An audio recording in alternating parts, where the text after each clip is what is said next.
నమస్తే welcome to 69 TV news కి స్వాగతం. నేను రాణి. ముందుగా హెడ్లైన్స్ చూద్దాం.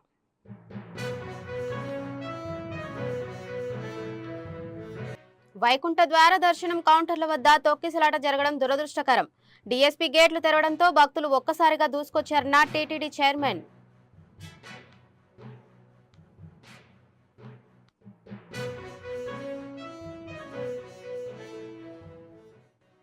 మోడీ, చంద్రబాబు, పవన్ విశాఖలో పెద్ద సినిమా చూపించారు. విశాఖ స్టీల్ ప్లాంట్ పై ప్రధాని ప్రకటన చేయకపోవడం విచారమన్న కేఏ పాల్.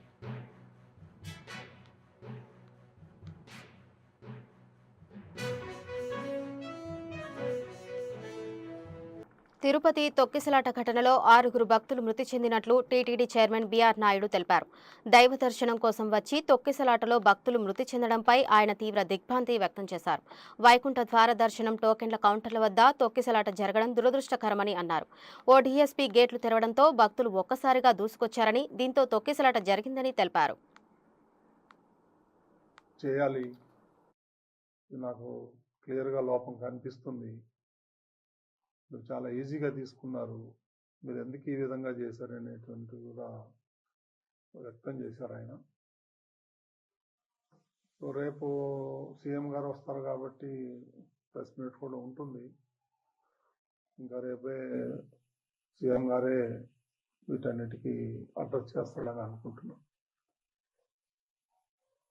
కదా చేసేదంతా కూడా అధికారులే కదా, ఇంకెవరికి బాధ్యత ఉంటుంది. ముందర రోజు నిన్న కూడా నేను మీటింగ్ కాల్ఫర్ చేశాను అధికారులతో. ఏం చేస్తున్నారు ఏంటి నేను అడగటం కూడా జరిగింది. చాలా ఈజీగా తీసుకోవద్దండి మీరు, నాకు ఇన్ఫర్మేషన్ ఉంది గొడవలు జరుగుతాయేమో అని. అందుకని నేను ఈరోజు మార్నింగ్ కూడా ప్రెస్ మీట్లో అదే చెప్పాను. తిరుమలకి రానివ్వరేమో, దర్శనాలు కావేమో అనేటువంటి రూమర్ బాగా సోషల్ మీడియాలో స్ప్రెడ్ చేశాను. అందుకే నేను మార్నింగ్ కూడా దాన్ని ఖండించాను. నేను మీ అందరి ముందరే అలాంటిది ఎవరు ఉండదు, ఎవరైనా రావచ్చు తిరుమలకి, దర్శనంకు మాత్రం టోకన్లు ఉండాలి తప్ప తిరుమలకి రావద్దని ఎవరు అనలేదు. ఎవరైనా రావచ్చు అని పొద్దున్నే నేను స్టేట్మెంట్ కూడా ఇచ్చాను. నాకు తెలుసు ఏ గొడవ అవుతుందేమో అనే నాలో అనుమానం ఉంది. నేను అధికారుల దగ్గర కూడా వ్యక్తం చేశాను. ప్రధానమంత్రి మోడీ పర్యటనపై ప్రజాశాంతి పార్టీ అధ్యక్షుడు కేఏ పాల్ తీవ్ర విమర్శలు చేశారు. విశాఖలో ఆయన ఓ వీడియో విడుదల చేశారు. Actor number 1 Modi, actor number 2 Pawan Kalyan, యాక్టర్లలో సీనియర్ మోస్ట్ చంద్రబాబు నాయుడు విశాఖ వచ్చి పెద్ద సినిమా చూపించారని విమర్శించారు. ఒకరికి ఒకరు బకాయిలు కొట్టుకోవడానికి సభను ఏర్పాటు చేసినట్లు ఉందని విమర్శించారు. విశాఖ స్టీల్ ప్లాంట్ పై ప్రధాని, ఇటు కూటమి నాయకులు ప్రకటన చేయకపోవడం చాలా ఆందోళన కలిగించిందని తెలిపారు. ఈ drama actor number 1 Narendra Modi, actor number 2 Pawan Kalyan, యాక్టర్లో కలిసిపోయిన పెద్ద యాక్టర్ 40 సంవత్సరాల నుండి యాక్ట్ చేస్తున్న చంద్రబాబు నాయుడు, వీళ్ళు ముగ్గురు సినిమా తీయడానికి వచ్చారా లేదా ఆంధ్రప్రదేశ్ ప్రజలకు ఇచ్చిన వాగ్దానాలు నెరవేర్చడానికి వచ్చారా? ఒకరినొకరు పొగుడుకుంటూ, అబ్బా ఈయనెంత పెద్ద, నేను అదే స్కూల్లో చదువుకున్నాను, ఇదా మర్చిపోయారా? 10 సంవత్సరాల క్రిందట వెంకటేశ్వర స్వామి పేరుతో ప్రత్యేక హోదా ఇస్తాను ఆంధ్రులకని చంద్రబాబు నాయుడు ఉంటుండగే నరేంద్ర మోదీ చెప్పారు కదా. పవన్ కళ్యాణ్ అదేమైంది? 6 కోట్లు ప్రజలు మట్టి గారిపోయింది. అప్పుడేమో మట్టి తీసుకొచ్చారు, నీళ్లు తీసుకొచ్చారు, ఇప్పుడేమో రిమోట్ కంట్రోల్ తీసుకొచ్చారు ఏదో చేసినట్టు. విశాఖపట్నం స్టీల్ ప్లాంట్ నీరు గారిపోతుంటే కనీసం ఇదిగో మేము 10,000 కోట్లు ఇస్తాం నెలకి, దీన్ని పెర్మనెంట్ చేస్తాం, ఇచ్చిన వాగ్దానాలు 2 కోట్ల ఉద్యోగాలు ఇస్తానన్నారు, ఇచ్చారా? ప్రత్యేక హోదా ఇస్తామన్నారు, ఇచ్చారా? స్టీల్ ప్లాంట్ అమ్మవన్నది ఇప్పుడు అమ్మడం లేదా? మనందరినీ ఇలా మోసం చేస్తుంటే దేన్ని బట్టి చప్పట్లు కొడుతున్నారు? బాగా మమ్మల్ని మోసం చేశారు, మేమందరం మోసపోయామనా? ఆంధ్రులారా, వీళ్ళందరూ ఒకటే, వీళ్ళందరూ తోడు దొంగలే, వీళ్ళందరూ మోసగాలే. మాజీ అడిషనల్ కమిషనర్ విజయపాల్ను పోలీసులు గుంటూరు జైలు నుంచి సిఐడి కార్యాలయానికి తరలించారు. గతంలో తనను వేధించారని పాలెం పోలీస్ స్టేషన్లో రఘురామకృష్ణరాజు ఫిర్యాదు చేశారు. ఆ కేసు విషయంలో A4గా ఉన్న విజయపాల్ను సిఐడి ఒక్కరోజు విచారణ కోరారు. దీంతో సిఐడి విచారణకు వైద్య పరీక్షలు చేయించేందుకు గుంటూరు గవర్నమెంట్ హాస్పిటల్కు పోలీసులు తీసుకెళ్లారు.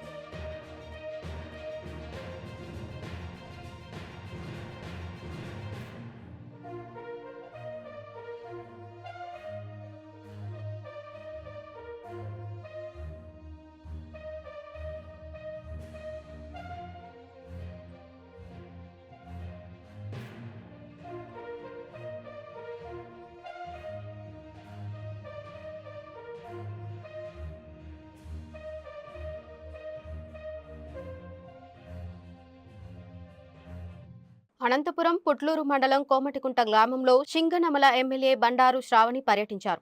గ్రామంలోని చెరువు నుంచి గరుగు చింతపల్లి చెరువుకు హెచ్ఎల్సీ కాలువ నీటిని రైతులతో కలిసి విడుదల చేశారు. ఈ క్రమంలో పూజలు నిర్వహించి హారతి ఇచ్చారు. అనంతరం రైతులతో మమేకమై ఏమైనా సమస్యలు ఉన్నాయా అని అడిగి తెలుసుకున్నారు. నీటిని సద్వినియోగం చేసుకోవాలని ఎమ్మెల్యే శ్రావణి సూచించారు.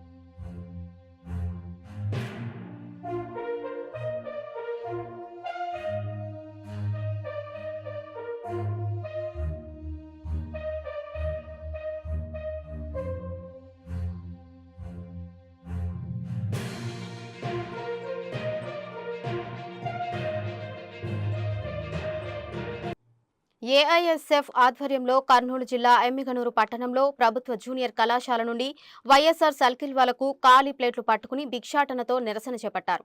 రాష్ట్ర ప్రభుత్వం ఫీజు రియంబర్స్మెంట్, స్కాలర్షిప్ బకాయిలు చెల్లించకపోవడాన్ని, ఇచ్చిన హామీలను విస్మరించడంతో వ్యతిరేకంగా వినూత్న రీతిలో భిక్షాటన చేస్తూ కూటమి ప్రభుత్వానికి వ్యతిరేకంగా నినాదాలు చేస్తూ నిరసన వ్యక్తం చేశారు. ఏఐఎస్ఎఫ్ జిల్లా ప్రధాన కార్యదర్శి అమీర్ బాషా మాట్లాడుతూ రాష్ట్ర వ్యాప్తంగా పెండింగ్లో ఉన్న ఫీజు రియంబర్స్మెంట్ బకాయిలు వెంటనే విడుదల చేయాలని డిమాండ్ చేశారు.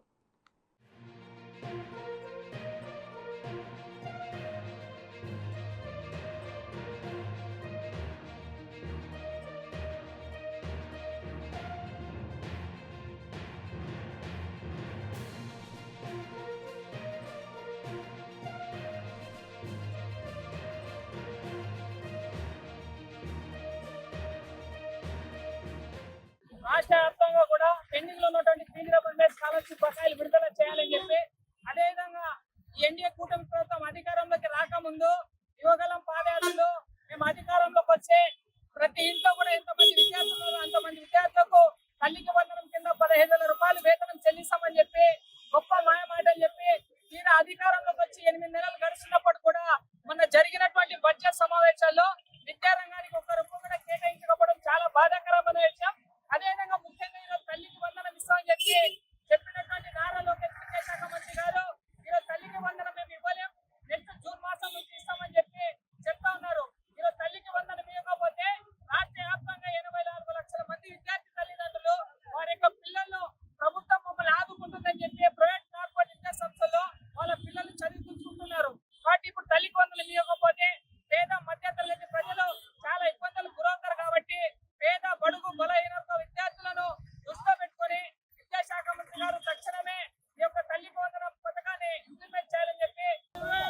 షియోమి ఇండియా మరో కొత్త స్మార్ట్ ఫోన్ను అందుబాటులోకి తీసుకువచ్చింది. హైదరాబాద్ పార్క్ హైత్లో రెడ్మీ 14C 5G స్మార్ట్ ఫోన్ను marketing associate director Sandeep Sharma launch చేశారు. ఇది సామాన్యుడి బడ్జెట్ ఫోన్ అని 9,999 రూపాయల 50 megapixel camera, selfie 8 megapixel camera కలిగిన ఈ ఫోన్ వెనుక గాజుతో తయారు చేసి ప్రీమియర్ ఫోన్ లుక్ను అందిస్తున్నారు. రెడ్మీ 14Cలో అత్యాధునిక ఫీచర్లతో 10,000 లోపు ఫోన్లను ఆన్లైన్, ఆఫ్లైన్లో అందుబాటులో ఉంచినట్లు ఆయన వెల్లడించారు.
The Redmi 14C 5G, which is the latest entry in our 5G lineup. And for 2025, we have a very exciting lineup. And the Redmi 14C 5G is the successor to the #1 best-selling 5G smartphone of 2024. That was the Redmi 13C 5G. Now, this brings a lot of improvements, including a brand new design. So this looks unlike any other smartphone in the segment. Very beautiful, available in 3 very nice colors, including this blue color that I have here. Now this is also having a glass back. It is very, very slim at just 8.2 millimeters. Now this comes with 50 megapixel camera, ensuring great quality photos, portraits, night mode, etc. And of course, this also has a large battery, 5160 mAh battery with fast charging. And we're also giving a 33-watt charger that's worth 2,000 rupees in the box itself. This has the largest display in the segment, 6.88 inches, with 120 Hz refresh rate, which means that whether it's gaming, video watching, anything that you're doing, multitasking also, this can handle it easily and display on the beautiful large screen. Of course, this also means we need great chipset to power it. We have a Snapdragon 4 Gen 2 chipset, which is a 4nm chipset, very power efficient, giving you great battery life also. And it is also having a great 5G modem, speeds up to 2.5 gigabits per second. Tirumala శ్రీవారిని తెలంగాణ మంత్రి శ్రీధర్ బాబు దర్శించుకున్నారు. VIP విరామ సమయంలో దర్శించుకుని ప్రత్యేక పూజలు చేశారు. అనంతరం ఆలయ పూజారులు స్వామివారి తీర్థ ప్రసాదాలను మంత్రికి అందించారు.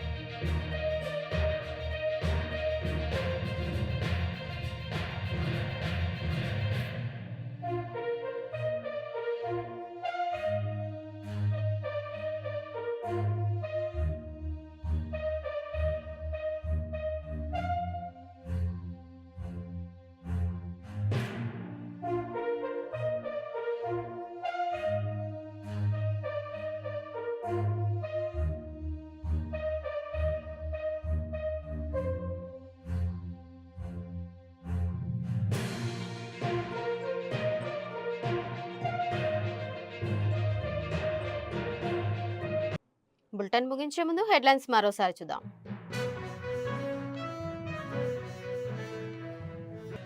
వైకుంఠ ద్వార దర్శనం కౌంటర్ల వద్ద తొక్కిసలాట జరగడం దురదృష్టకరం.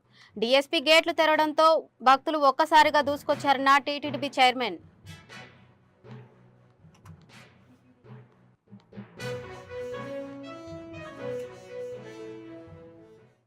మోదీ, చంద్రబాబు, పవన్ విశాఖలో పెద్ద సినిమా చూపించారు. విశాఖ స్టీల్ ప్లాంట్ పై ప్రధాని ప్రకటన చేయకపోవడం విచారమన్న కేఏ పాల్.